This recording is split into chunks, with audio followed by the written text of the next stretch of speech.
মিথিলা ৰাজ্যৰ ৰজা নিমি পুত্ৰ কামনাৰ অৰ্থে এটি যজ্ঞ কৰিছে আৰু সেই যজ্ঞস্থলীত ঋষভীশ্বৰৰ 100জন পুত্ৰৰ ভিতৰত 9জন পৰম বৈষ্ণৱ উপস্থিত হৈছে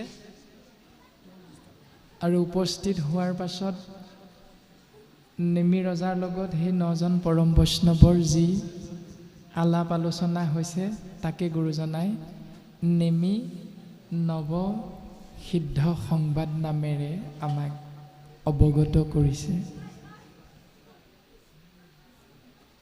আৰু এই নিমি নৱসিদ্ধ সংবাদত আমাক সুন্দৰভাৱে বহুকেইজন মহা মনীষীৰ সংবাদৰ মাধ্যমেৰে গুৰুজনাই এই কথাখিনি জানিবলৈ দিছে। নাৰদ বাসুদেৱ সংবাদ, নাৰদ বসুদেৱ সংবাদ, নিমি নৱসিদ্ধ সংবাদ, এনে ধৰণে অৰ্থাৎ দেৱঋষি নাৰদে এদিন ভগৱন্তক দৰ্শন কৰিবলৈ বৈকুণ্ঠত উপস্থিত হৈছিল আৰু ভগৱন্ত ঈশ্বৰ কৃষ্ণদেৱৰ সেই বৈকুণ্ঠৰূপী অৰ্থাৎ দ্বাৰকা নগৰত ভগৱন্ত ঈশ্বৰ কৃষ্ণদেৱৰ লগত যেতিয়া দেৱঋষি নাৰদৰ কথোপকথন হৈছে, সেই কথোপকথনৰ জৰিয়তে আমাক এটা বস্তু এটা কথা স্পষ্টভাৱে প্ৰকাশ কৰিছে। ভগৱন্ত পুৰুষে দেৱঋষি নাৰদক নিৰ্দেশ কৰিছে অৰ্থাৎ সেৱা অৰ্পণ কৰিছে যে সেই দেৱঋষি মোৰ জন্ম দিয়া মোৰ জন্মদাত্ৰী পিতৃ আৰু মাতৃ বসুদেৱ দৈৱকী মথুৰাত আছে, বহুদিন তেৰা সমস্তৰ খবৰ পোৱা নাই, তুমি তেৰা সমস্তৰ খবৰ আমাক আনি দিব পাৰিবানে?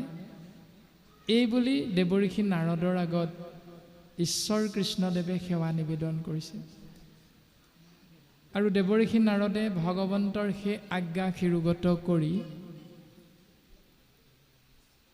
মথুৰাত আহি সন্ত বসুদেৱৰ আগত উপস্থিত হৈছে আৰু মহাসন্ত বসুদেৱে দেৱঋষি নাৰদক সেৱা কৰিছে আৰু সেৱা কৰাৰ অন্তত জানিব বিচাৰিছে যে ভাগৱত ধৰ্ম মানেনো কি? আৰু সেই ভাগৱত ধৰ্মৰ বিষয়ে দেৱঋষি নাৰদে প্ৰকাশ কৰিবলৈ গৈ এটা পৌৰাণিক কাহিনীৰ কথা মহাসন্ত বসুদেৱৰ আগত প্ৰকাশ কৰিছে।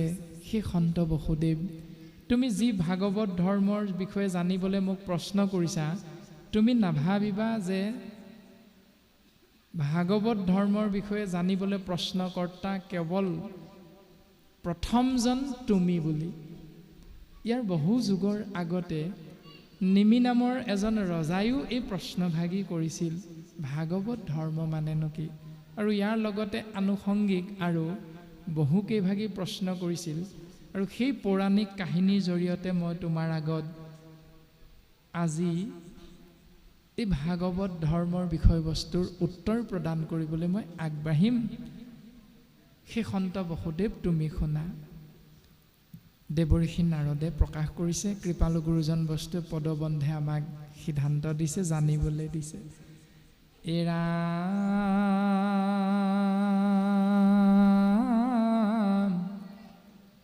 যিটো কথা মুহূৰ্ত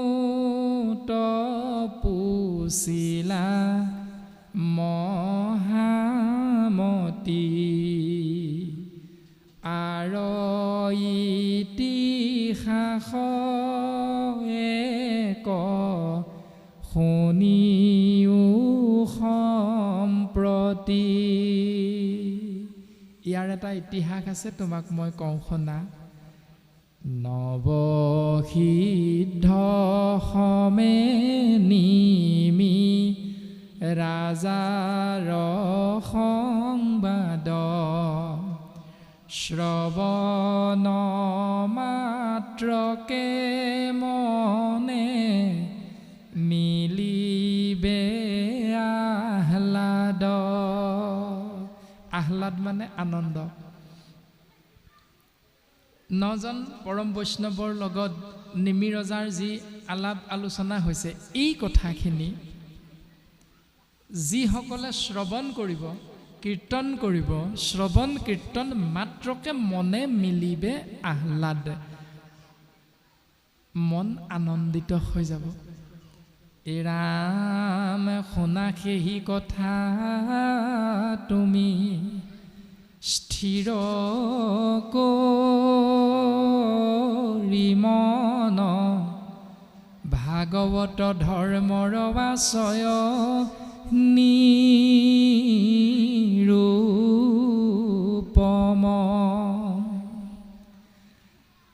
সেই কথা তোমাক মই কম, তুমি মন স্থিৰ কৰা। আৰু ইয়াতেই এই কাহিনীটোৰ মাজতে ভাগৱত ধৰ্মৰ মূল বিষয়বস্তু নিৰূপণ হৈ আছে, প্ৰকাশমান হৈ আছে। কাহিনীটোৰ জৰিয়তে দৰ্শন কৰাইছে যে ব্ৰহ্মাৰ মানস পুত্ৰ নাম হ'ল স্বয়ম্ভুৱ মনু, তেওঁৰ পুত্ৰ হ'ল প্ৰিয়ব্ৰত, প্ৰিয়ব্ৰতৰ পুত্ৰ হ'ল অগ্নিধ্ৰ, অগ্নিধ্ৰৰ পুত্ৰ হ'ল নাভি, আৰু নাভিৰ পুত্ৰ হ'ল ভগৱন্তৰ 24টি অৱতাৰৰ এক অৱতাৰ হ'ল ঋষভ। আৰু ঋষভ ৰূপে বাসুদেৱ অংশে আশী ভৈলা অৱতাৰ কৰিলা লোকত মুখ্য ধৰ্মক প্ৰচাৰ। সেই জগতৰ ঈশ্বৰ প্ৰভু ভগৱন্ত কৃষ্ণদেৱে ঋষভ নাম লৈ নাভিৰজাৰ গৃহত জন্মগ্ৰহণ কৰি জীৱৰ কল্যাণৰ অৰ্থে জীৱৰ মুখ্য প্ৰাপ্তিৰ ধৰ্ম নীতি নিয়ম সুন্দৰভাৱে প্ৰচাৰ কৰিলে। তান্ত সন্তে উপজিলা পুত্ৰ এক শত, শ্ৰেষ্ঠ ভৈলা ভৰত পৰম ভাগৱত। গৃহস্থী ধৰ্ম পালন কৰিছে ঋষভ। ঈশ্বৰে 100জন পুত্ৰৰ পিতৃ হৈছে, প্ৰথমজনৰ নাম হ'ল ভৰত, যাৰ নামে খ্যাত ভৈলা ভাৰত বৰিষ, যাৰ নামেৰে আমাৰ দেশখনৰ নাম হ'ল ভাৰতবৰ্ষ। তাৰ পাছতে 9জন উত্তৰাধিকাৰী সূত্ৰে 9খন ৰাজ্যৰ একোজন ৰজা হৈ জীৱন অতিবাহিত কৰিলে। তাৰ পাছতে 81জন প্ৰায় দ্বিজ সদৃশ কিন্তু দ্বিজ হ'ব নোৱাৰিলে, কৰ্মকাণ্ড মাৰ্গটো আশ্ৰয় কৰি জীৱন অতিবাহিত কৰি থাকিল। তাৰ পাছত 9জন হ'ল পৰম বৈষ্ণৱ, যি 9জনে এই বিশ্ব ব্ৰহ্মাণ্ডৰ প্ৰতিটো কোণতে বিনা বাধাই উপস্থিত হৈ জীৱক জ্ঞান প্ৰদান কৰি ঘূৰি ফুৰে। আৰু সেই 9জন পৰম বৈষ্ণৱে এদিন গৈ নিমি ৰজাই আশ্ৰয় কৰা সেই যজ্ঞ কুণ্ডৰ সেই স্থলীত গৈ উপস্থিত হ'ল। আৰু উপস্থিত হোৱা মাত্ৰকে নিমি ৰজাই সেই 9জন পৰম বৈষ্ণৱৰ চৰণ কমলত সেৱা নিবেদন কৰিছে। এৰা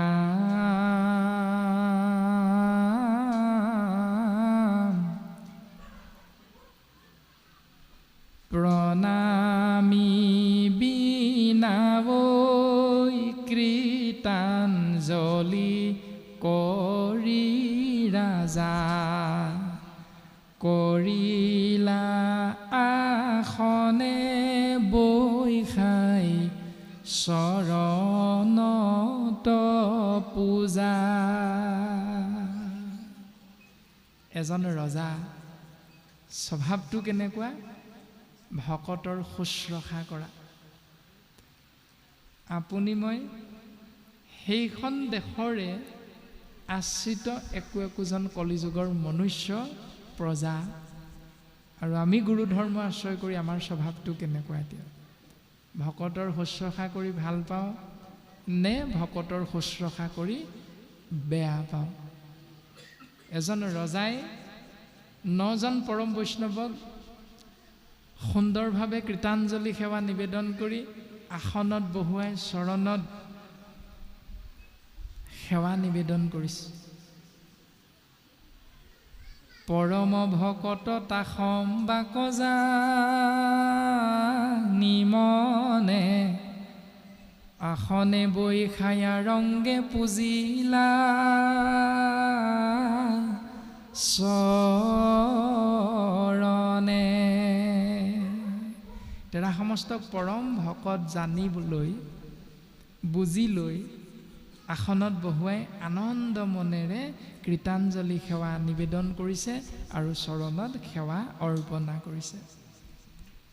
তাৰ পাছত মুখ পদ্মখন্তে প্ৰকাশ কৰিছে, জানিলো তোমৰা পাৰিষদ গোবিন্দৰ পবিত্ৰ কৰিয়া ফুৰা লোক নিৰন্তৰ। আমি ইতিমধ্যে তোমালোকক দৰ্শন পায়ে বুজি পাইছোঁ যে তোমালোক গোবিন্দ মহাপ্ৰভুৰ একান্ত সেৱক পৰম ভকত। তোমালোকে এই বিশ্ব ব্ৰহ্মাণ্ডত প্ৰতিটো কোণতে বিনা দ্বিধাই ঘূৰি ফুৰি এটাই কৰ্ম কৰা, পবিত্ৰ কৰিয়া ফুৰা লোক নিৰন্তৰ। তোমালোকৰ কৰ্ম এটাই, জীৱক কল্যাণ সাধন কৰা। আৰু আজি যে আমি পৰম সৌভাগ্যৱন্ত হ'লোঁ, ভৈলো সুকৃতাৰ্থ পদৰেনো পায়া আমি জানিলো আজি হেমুত তুষ্ট কৃষ্ণ স্বামী। আমি যে কওঁ আজি মোৰ গৃহ তীৰ্থটো অধিক পবিত্ৰ ভৈলা আশেষ। কি কাৰণে আজি আমাৰ গৃহ পবিত্ৰ হৈছে? যিহেতু সাক্ষাতে জগতৰ গুৰু আপুনি ভৈলা প্ৰৱেশ। এজন ভকত যেতিয়া আমাৰ গৃহত উপস্থিত হয়, তেতিয়া আমি ভাৱনাটো শাস্ত্ৰসন্মতে প্ৰকাশ কৰোঁ যে জগতৰ গুৰু স্বয়ং চৈতন্য মূৰ্তি ভকত, অৰ্থাৎ ভগৱন্তৰ চৈতন্য ৰূপটো হ'ল ভকত।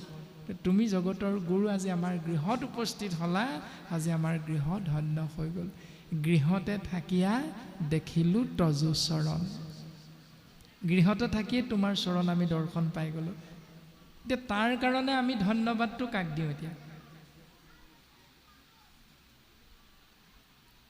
নিমিৰজাই ধন্যবাদটো কাক দিছে? নিবিচৰাকে 9জন পৰম বৈষ্ণৱ আহি উপস্থিত হ'ল তেওঁৰ গৃহত। ধন্যবাদটো কাক দিলে?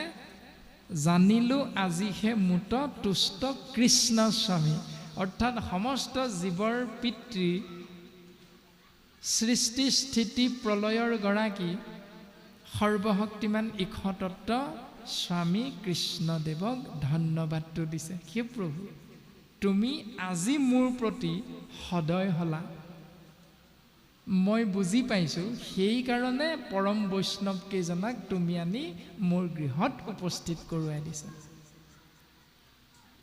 এতিয়া আমাৰ গৃহত ভকত এজন উপস্থিত হ'লে আমি কি বুলি কওঁ? গাঁওখনত কাৰ ঘৰলৈ গৈছে ভকত? আমাৰ ঘৰলৈ যে আহিছে, মোৰ স্বভাৱটো ভাল কাৰণে আমাৰ ঘৰলৈ আহিছে। তাৰমানে ধন্যবাদটো আমি নিজক দিওঁ, আৰু শাস্ত্ৰই কৈছে নিমিৰজাই ধন্যবাদটো ঈশ্বৰক দিছে। এৰা যদি নৰতনু ইটো ক্ষণিক অথিৰ, তথাপি দুৰ্লভ মানুহ মনুষ্য শৰীৰ।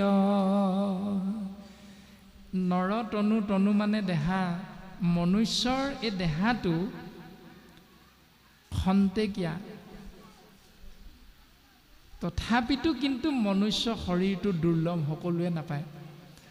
সত্যযুগৰ জীৱই নিৰন্তৰে বাঞ্ছা কৰিছে কলিত মনুষ্যৰূপে জন্মগ্ৰহণ কৰিবৰ বাবে, কিয়নো কলিত নাম ল'লেই তৰি যাব পাৰে।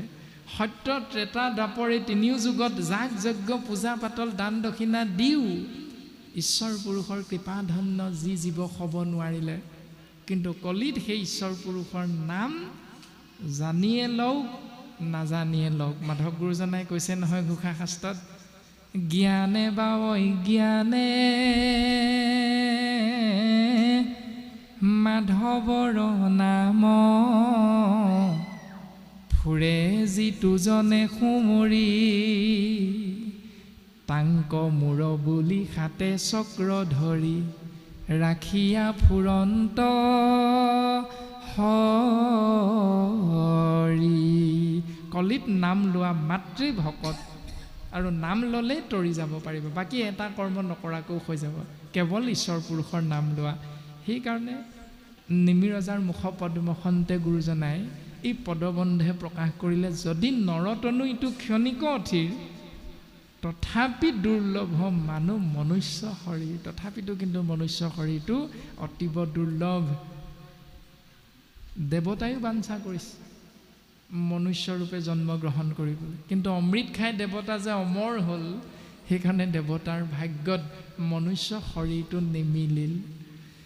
এৰাম তাহাতো দুৰ্লভ মানুহ, ভকতৰ সংগ লভিলো দুৰ্লভ লাভ, কিনো ভৈল ৰংগ। মনুষ্য শৰীৰ দুৰ্লভ, তাতোতকৈও দুৰ্লভ কিন্তু ভকতৰ সংগ পোৱাটো। আৰু আজি মই মনুষ্য শৰীৰো পালোঁ, ভকতৰ সংগও পাই গ'লোঁ। মোৰ আৰু একো ইচ্ছা নাই, আশা নাই। প্ৰভু, এয়া কেৱল তোমাৰ কৃপাতহে সম্ভৱ হৈছে। এই বুলি নিমিৰজাই ভগৱন্তক ধন্যবাদটো জনাই দিছে। তাৰ পাছত নিমিৰজাই কি বুলি কৈছে, এই ৰাম সবাৰো পাৱত পৰি, নজন পৰম বৈষ্ণৱৰ চৰণ কমলত পৰি, পুচু প্ৰণিপাতে, কোন আত্যন্তিক সুখ কহিও আহামাতে। তোমৰা সব নজনৰ চৰণত আমি সেৱা নিবেদন কৰা হৈছে। মোৰ জানিবলৈ মন গৈছে, আত্যন্তিক সুখ মানে কি? কোনবিলাক সুখকনো আত্যন্তিক সুখ বুলি কয়, জানিবলৈ মোৰ বৰ মন গৈছে। এৰাম অসাৰ সংসাৰয়াত, কিছু নাহি সিদ্ধি, ভকতৰ সংগ অনুক্ষণে নৱনিধি। এই সংসাৰখন অসাৰ, ইয়াত কোনো এটা বস্তুৱে সিদ্ধি নহয়। ভকতৰ সংগ অনুক্ষণে নৱনিধি, যেতিয়ালৈকে ভকতৰ সংগ আশ্ৰয় কৰা নাযায়, আৰু যদি ভকতৰ সংগ আশ্ৰয় কৰা যায়, জীৱন নৱনিধিৰ গৰাকী হৈ যাব পাৰে। আৰু মোৰ সৌভাগ্য হ'ল, গৃহতে থাকি ঈশ্বৰ কৃষ্ণদেৱৰ কৃপাৰ বশত তোমৰা সব পৰম বৈষ্ণৱৰ চৰণ সেৱা কৰিবলৈ মই সৌভাগ্যৱন্ত হ'লোঁ। দ্বিতীয় ভাগী প্ৰশ্ন কৰিছে, কোনোবা ৰহস্য ধৰ্ম কহিও কটাক, জাততুষ্ট হুয়া কৃষ্ণে দেন্তয়া পোনাক। ৰহস্য ধৰ্ম মানেনো কি? যি ব্যৱস্থাত সন্তুষ্ট হৈ ঈশ্বৰ কৃষ্ণদেৱে তোমালোকক এই নিয়মকেইটা শিকাই দিলে। আৰু নিমিৰজাই এই দুই ভাগী প্ৰশ্ন কৰোঁতে এই বুলি কোৱা নাই, মই ৰজা তোমালোক প্ৰজা, মই প্ৰশ্ন সুধিম তোমালোকে মোক ক'ব লাগিব, আৰু প্ৰশ্নৰ উত্তৰ যদি নিদিয়া তোমালোকক মই পোনে পোনে বন্দীশালত ৰাখিম। এনেকুৱা দম্ভ অহংকাৰ কৰি কিন্তু নিমিৰজাই সেৱাভাগ নাই ধৰা। সুন্দৰভাৱে গুৰুজনাই দাস্য ভক্তি দৰ্শন কৰাইছে আমাক, যে এজন ৰজা হ'লেও তেওঁৰ ভাৱনাটো কেনেকুৱা হোৱা উচিত, এইটো আমাক দৰ্শন কৰাইছে।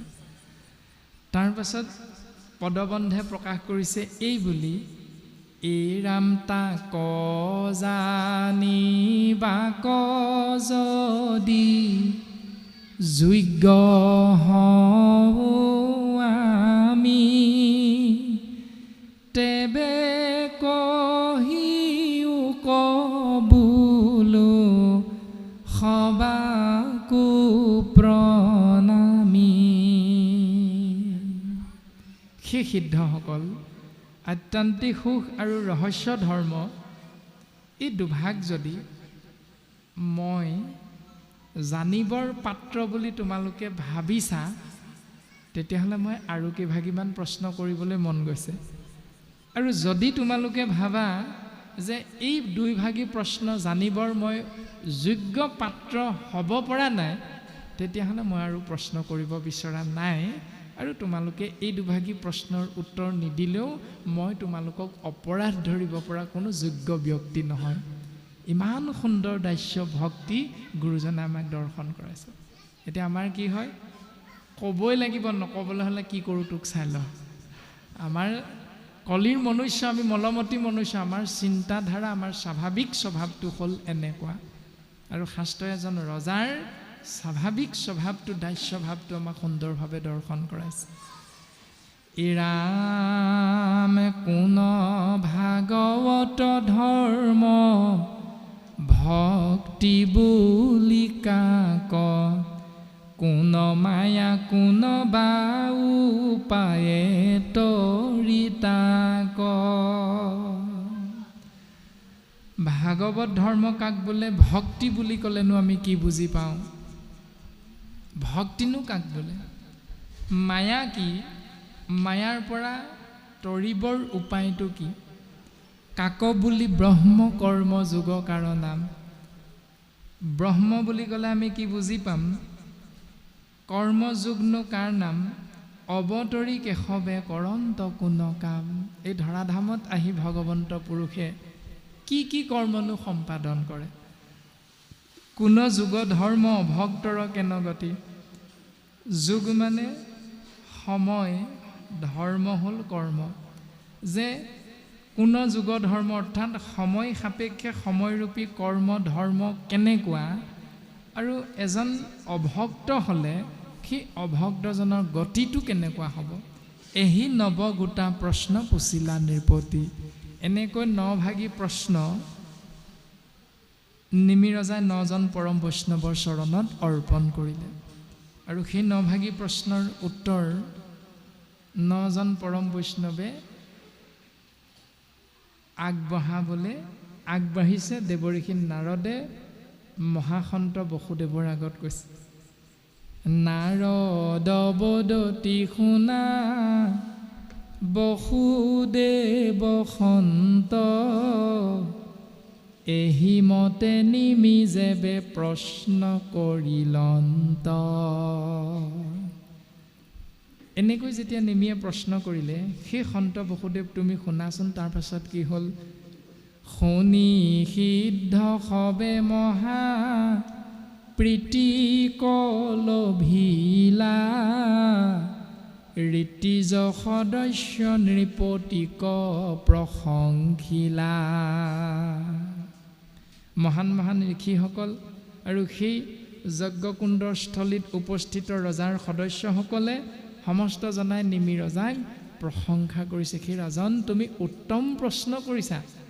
সেই ৰাজন, তুমি ধন্য, তুমি সাধু, তুমি উত্তম প্ৰশ্ন কৰিছা, যি সংসাৰতে সাৰ। নৱ সিদ্ধে সিদ্ধান্ত দিলন্ত অনুক্ৰমে, আত্যান্তিক সুখ কবি কহিলা প্ৰথমে। আত্যান্তিক সুখৰ বিষয়ে উত্তৰ দিবলৈ আগবাঢ়ি আহিছে কবি নামৰ সিদ্ধজন। প্ৰথমতে কবি সিদ্ধে দিলন্ত উত্তৰ, শুনা মহাৰাজ কহোঁ কথা সাৰতৰ। তুমি সোধা আত্যান্তিক সুখ বিষয়ক প্ৰশ্নৰ উত্তৰ মই আগবঢ়াবলৈ আগবাঢ়িছোঁ। সেই ৰাজন, তুমি সাৱধান হোৱা। এই ৰামে যিটো শুনা ৰাজা মহামোহে অন্ধপ্ৰায়, পুত্ৰ দ্বাৰা দেহতে সে আকুল সদায়। সেই ৰাজা তুমি শুনাচোন, যিজনে স্বাভাৱিকতে মহামোহত অন্ধ হৈ থাকে। এতিয়া মহামোহ মানে কাৰ কথা কৈছে? পুত্ৰ দ্বাৰা দেহতেহে আকুল সদায়। মোৰ পুত্ৰ, মোৰ পত্নী, মোৰ ল'ৰা, মোৰ ছোৱালী, মোৰ মাটি, মোৰ বাৰী, মোৰ গাড়ী আদি আদি চিন্তাৰ মাজত থাকি ঈশ্বৰ সেৱালে পিঠি দি থাকে যিজনে। সি খবৰ একো কালে নগুচয় ভয়, যাৱে কৃষ্ণ পদাম বুজে সেৱা নকৰয়। ওপৰত কৈ অহাটো হ'ল মহামোহ, আৰু মহামোহত আশ্ৰয় কৰি থকাৰ কাৰণে সেই হৰিধাৰী মনুষ্য নামৰ জীৱই কোনো কালে কোনো ক্ষণতে তেওঁ মৃত্যুৰ পৰা ভয়ৰ পৰা হাত সাৰিব নোৱাৰে। কেতিয়ালৈকে? যাৱে কৃষ্ণ পদাম বুজে সেৱা নকৰয়, যেতিয়ালৈকে কৃষ্ণদেৱৰ দুখানি অভয় চৰণত শৰণ গ্ৰহণ নকৰে, আশ্ৰয় গ্ৰহণ নকৰে, তেতিয়ালৈকে। আৰু সেই কথাটোকে গুৰুজন বস্তুৱে আমাক শৰণ প্ৰক্ৰিয়াৰ মাধ্যমেৰে সিদ্ধান্ত দি থৈ গ'ল। এই ৰাম যাদৱ যদুনন্দন,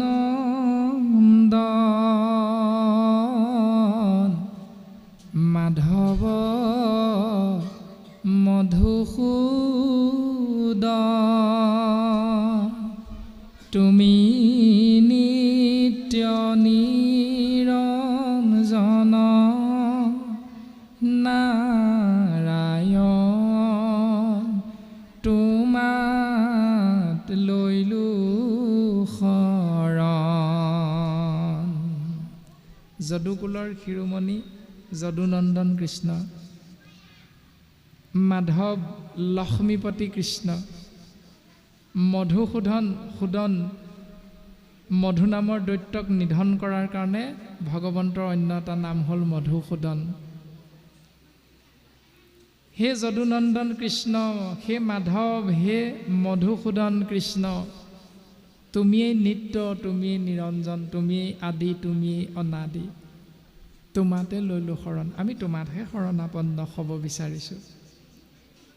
ইবাৰ কৰোণাময় হৰি কমলাপতি, মোৰে নচাৰিবা নাৰায়ণ,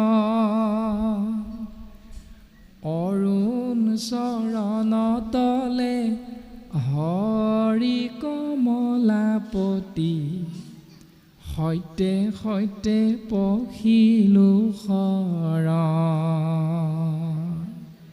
ইবাৰ কৰোণাময় হৰি কমলাপতি, মোৰ কৰ্ম অনুসাৰে কিমানবাৰ এই সংসাৰলৈ আহিছোঁ মোৰ সেইটো জ্ঞাত নহয়, মই নাজানো।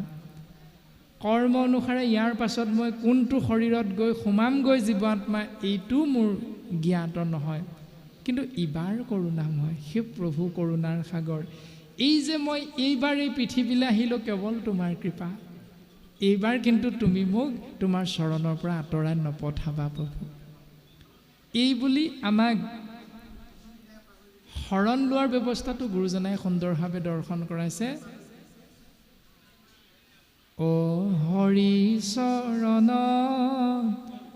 শৰণ লৈলো, এ হৰি নাৰায়ণ, মানৱীজন সামফল কৈলো, এ হৰি নাৰায়ণ, গোপাল গোবিন্দ যদুনন্দন,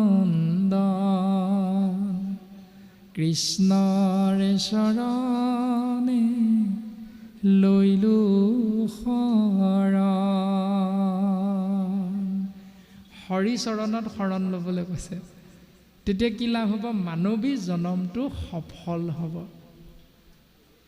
আৰু সেই হৰিয়ে হ'ল গোপাল গোবিন্দ যদুনন্দন, তেওঁৱে হ'ল কৃষ্ণ। তাৰ পাছত সিদ্ধান্ত দিলে, ৰাঘৱৰ ভৈ চৰণে সত্যে সত্যে পখিলো শৰণে। ৰামৰ চৰণত শৰণ লৈলো, মানৱী জনম সামফল কৈলো। হৰি ও হৰি চৰণে লাগো, অভয় চৰণে শৰণ মাগো। ৰাম ৰঘুপতি ৰঘুনন্দন, তোমাৰ চৰণে লৈলো শৰণ, তোমাৰ চৰণে লৈলো শৰণ। মনুষ্য জীৱনৰ সাৰ্থকতা গুৰুজনে আমাক দৰ্শন কৰালে। আৰু এই কথাটোকে বৰ্তমান পদে ক'লে, যাৱে কৃষ্ণ পদাম্বুজে সেৱা নকৰয়। যেতিয়ালৈকে কৃষ্ণদেৱৰ অভয় চৰণত আমি শৰণ নল'ম, তেতিয়ালৈকে জীৱই ভয়ৰ পৰা হাত সাৰিব নোৱাৰে। কাৰণ ৰাম কৃষ্ণ হৰি বিষ্ণু ঈশ্বৰ কৃষ্ণদেৱৰ চৰণহে কেৱল অভয় চৰণ। বাকী ৩৩ কোটি দেৱ দেৱতাৰ চৰণত শৰণ লোৱা কিন্তু ভয় চৰণ বুলি কৈছে। কৃষ্ণ পদ সেৱা তেখে হৰে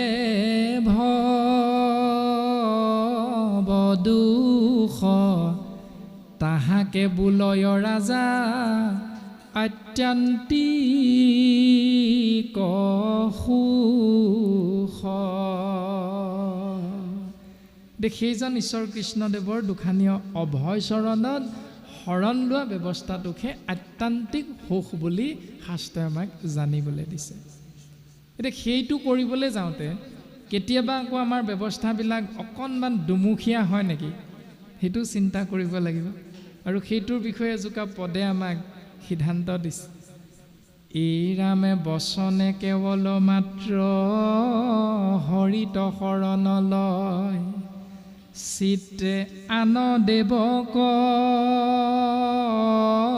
ভজয়, জানিবাহা কদাচিতো সিদ্ধি সিটো নলভয়, হৰি তাৰ সন্তোষ নোহয়। মুখেৰে কৃষ্ণ বুলিয়ে কৈছোঁ, ৰাম বুলিয়ে কৈছোঁ, কিন্তু চিত্ৰটোৱে আকৌ অন্য দেৱতাৰ কথাহে ভাবি আছোঁ। যদি এই দুমুখীয়া নীতিৰে ৰাঘৱৰ ৰামৰ হৰিৰ অভয় চৰণলৈ গৈছোঁ, কৃষ্ণদেৱৰ অভয় চৰণলৈ গৈছোঁ, তেতিয়া কিন্তু অকণমান ব্যাঘাত জন্মিব। আত্যান্তিক সুখৰ পৰা আমি অকণমান হ'লেও বঞ্চিত হ'ব লাগিব, বিচলিত হ'ব লাগিব। তাৰ পাছত ভাগৱত ধৰ্ম কথন। এই ৰাম কহো আৰু ভাগৱত, ধৰ্মৰ লক্ষণ বিমৰিষি পূৰ্বত আপুনি নাৰায়ণ, ঋষি মুখে আন ধৰ্ম কৰায়া বেকত, কহিলায়া পুন মুখে নিজ ধৰ্ম যত। উদ্ধৱে যে সুধিছিল, হে প্ৰাণবন্ধু মোক বুলিও বুজাই, ঋষি সমস্তৰ কিয় একমতি নাই। হে প্ৰাণবন্ধু কৃষ্ণ, তুমি মোক বুজাই দিয়াচোন, এই বেদ অধ্যয়ন কৰি ঋষিমুনিসকলে কেহু বোলে বেদে কবই জ্ঞান তেখে গতি, কেহু বোলে বেদে কবই যজ্ঞ তেখে গতি, এনে ধৰণে দান দক্ষিণা শ্ৰাদ্ধ পিণ্ড যাগ যজ্ঞ পূজা পাতল এইবিলাকৰ বিধান যে ঋষিমুনিসকলে দিলে, বেদটো একেভাগেই, শাস্ত্ৰটো একেভাগেই, পঢ়াৰ পাছতো কিয় তেওঁলোকৰ মতিবিলাক বিভিন্ন ধৰণৰ হ'ল? তাৰ উত্তৰটো বৰ্তমান পদে কৈছে, ঋষি মুখে আন ধৰ্ম কৰায়া বেখত। তাত ভগৱন্ত পুৰুষৰ দ্বাৰা শ্ৰীমুখৰ দ্বাৰা নিগৰিত হোৱা এই ভাগৱত তত্ত্ব, বৈকুণ্ঠৰ শাস্ত্ৰ, কৃষ্ণ মুখৰ বচন আৰু কি তত্ত্ব কপাই যে সেইজন। ইয়াৰ তত্ত্ব সকলোৱে লাভ কৰিব নোৱাৰে। কোনজনে ইয়াৰ তত্ত্ব পাব? শুদ্ধভাৱে লৈলে যিটো কৃষ্ণত শৰণ ভকতিৰ প্ৰভাৱে নিৰ্মল ভৈল মন, সি মহাজনে আৰু তত্ত্বক জানয়, ভাগৱত পুৰাণৰ কহিলো নিৰ্ণয়। যিজনে শুদ্ধভাৱে হৰিত শৰণ ল'ব, তেওঁহে কৃষ্ণদেৱৰ শ্ৰীমুখৰ দ্বাৰা নিগৰিত ভাগৱত তত্ত্ব জ্ঞান লাভ কৰিব পাৰিব। আৰু বৰ্তমান পদে ক'লে, ঋষিসকলৰ মুখেৰে জীৱৰ কল্যাণৰ অৰ্থে প্ৰচাৰ কৰা সেই জ্ঞান মাৰ্গ আৰু কৰ্ম মাৰ্গটো আন ধৰ্ম বুলি কৈছে। আৰু গুৰুজন বস্তুৱে আমাক সিদ্ধান্ত দিছে, আন দেৱ ধৰ্ম দূৰতে তেজীয়া কৃষ্ণত ভকতি কৰা। সেই ঋষিসকলৰ মুখেৰে প্ৰচাৰ কৰা জ্ঞান মাৰ্গ আৰু কৰ্ম মাৰ্গেই হ'ল আন ধৰ্ম, আৰু সেই আন দেৱ ধৰ্ম দূৰতে ত্যাগ কৰি কেৱল কৃষ্ণত ভক্তি কৰা। কৃষ্ণত ভকতি কৰিবলৈ আমাৰ কায় বাক্য মনৰ পৰা তিনিটা বস্তু আকৌ এৰিবলৈ কৈছে। সেই তিনিটা কি? ধৰ্মক কৰ্মক গৰ্বক চুৰি ডাকি বোলহু ৰাম ৰাম। এই তিনিটা বস্তু এৰিব লাগিব। কহিলা আপোনাৰ মুখে নিজ ধৰ্মযত। এতিয়া নিজ মুখে ভগৱন্ত পুৰুষে যিখিনি কথা প্ৰকাশ কৰিছে সেয়াই হ'ল ভাগৱত ধৰ্ম। তাতহে জীৱৰ কল্যাণ সাধন হ'ব। জাক জানি মহামূৰ্হু জানা সুখেতৰে, অজাতি পাতকি জাক জানিলে নিস্তৰে। যি পৰম সত্য উপলব্ধি কৰিব পাৰিলে, জানিলে, মহা সুখেৰে এই সংসাৰৰ পৰা জীৱ তৰি যাব পাৰিব। আৰু সেই জীৱ অজাতি হ'লেও, পাপী হ'লেও তেওঁ এই সংসাৰৰ পৰা তৰিব পাৰিব। তেওঁ কোন জাতিৰ, তেওঁ পাপী নে ধাৰ্মিক, এইবিলাক বাছ বিচাৰ ভগৱন্তৰ নামে নকৰে। ভগৱন্তৰ নাম ভক্তিয়ে এইবিলাক বাছ বিচাৰ নকৰে। ভক্তি কৰিবা, সেই জীৱ এই সংসাৰৰ পৰা তৰি যাব পাৰিবা। এইটোৱে সিদ্ধান্ত আমাক শাস্ত্ৰই সুন্দৰভাৱে দিছে। ৰাম পৰম ভকতে জাকনিতে কৰে ৰতি, সেই ভাগৱত ধৰ্ম জানিবা নৃপতি। কৰৈ যিটো ভাগৱত ধৰ্মক আশ্ৰয়, কদাচিতো তাৰ বাৰ নাহি কয় ভয়।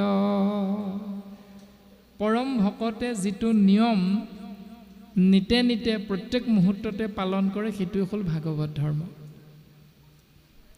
আৰু যিজনে ভাগৱত ধৰ্ম আশ্ৰয় কৰিব, কদাচিতো তাৰ আৰু নাহি কয় ভয়। তেওঁ কেতিয়াও ভয় কৰিব লগা নাই।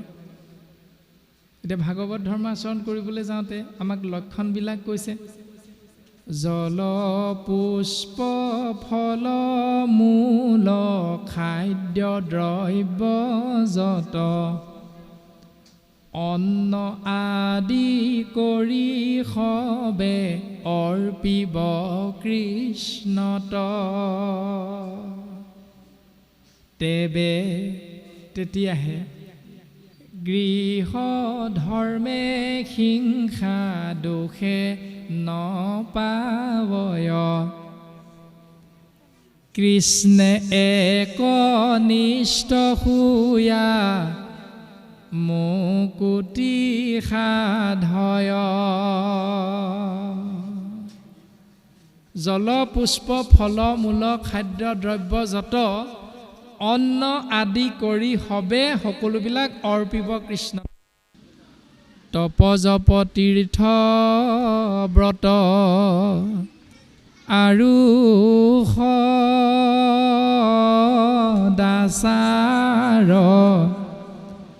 ধন জন গৃহ পুত্ৰ ভাৰে যায় আপোনাৰ।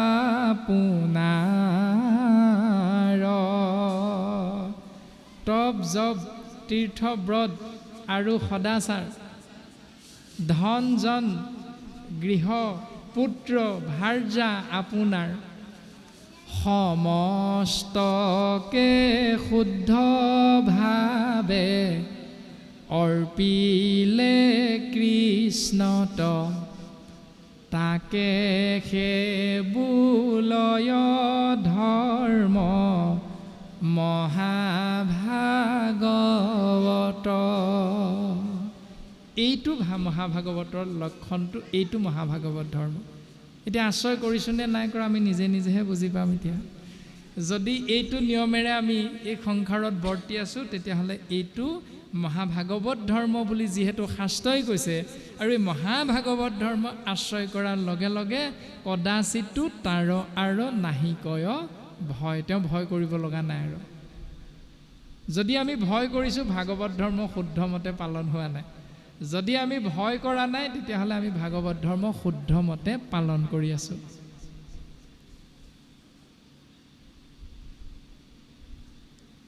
এই ৰাম কৰ্ম নকৰিলাতো সমস্তে পুণ্য ফল উপজয় আপুনি দেখা ভকতিৰ বল। কৰ্মই ধৰ্ম, কৰ্মই ধৰ্ম, কৰ্মই ধৰ্ম, কিন্তু কৰ্ম নকৰাকৈও ভক্তিৰ বলত জীৱই সমস্ত পুণ্যৰ ফলটো লাভ কৰিব পাৰে আৰু এই সংসাৰৰ পৰা পৰম গতি সাধন কৰিব পাৰে। কিন্তু বিপৰীতে যিবিলাক ঋষিমুখে প্ৰচাৰ কৰি দিছিলে ধৰ্ম, সেইবিলাক যিহেতু আন ধৰ্ম, আৰু সেই আন ধৰ্মবিলাকৰ ওচৰলৈ যদি আমি কেনেবাকৈ গৈছোঁ তেতিয়াহ'লে শাস্ত্ৰই কৈছে আন ধৰ্মে মন্ত্ৰে তন্ত্ৰে বহু ছিদ্ৰ হয় ভাগৱত ধৰ্মে নাহি শিষব সংশয়।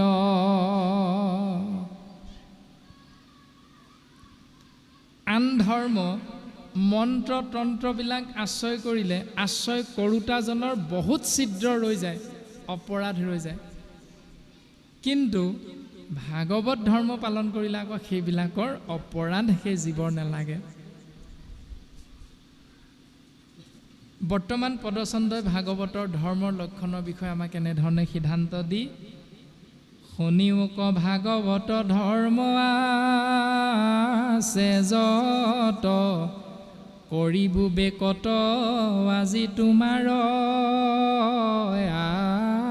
আগত। যিমানবিলাক ভাগৱত ধৰ্ম আছে তোমাৰ আগত আজি আমি 9জন পৰম বৈষ্ণৱে পুংখানুপুংখভাৱে প্ৰকাশ কৰি থৈ যাম, তুমি সাৱধান হোৱা সেই নিমিৰাজন। এই বুলি কবি নামৰ সিদ্ধজনে পুনশ্চ আগবাঢ়িছে কবি সিদ্ধৰ বেদান্ত তত্ত্ব ব্যাখ্যা।